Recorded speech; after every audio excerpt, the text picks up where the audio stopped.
Some people have been asking how to use the offset feature on the LineLazer V auto layout. You have to measure this convex curve, goes up and curves in, and you have to measure the curb line to get the proper spacing. But how do you measure the curb line when you can't fit the machine in? So what you do is you put, I know these spots are supposed to be close to 9 foot. So I measured from the curb over 9 foot on my machine. Go to the auto layout mode. This is the offset. This is the number you use. That's how you set it. You use these numbers to change it. I keep D as the preset as 9 foot because most of the stuff we do is 9 foot around here.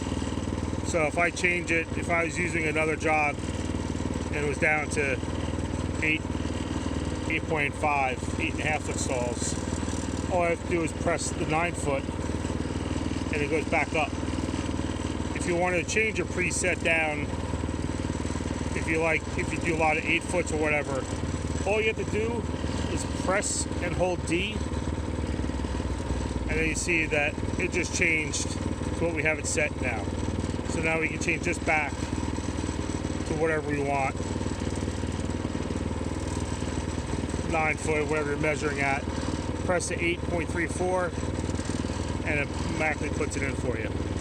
Then you put your dot on the chalk line and measure up to the other end, and that's how you use it.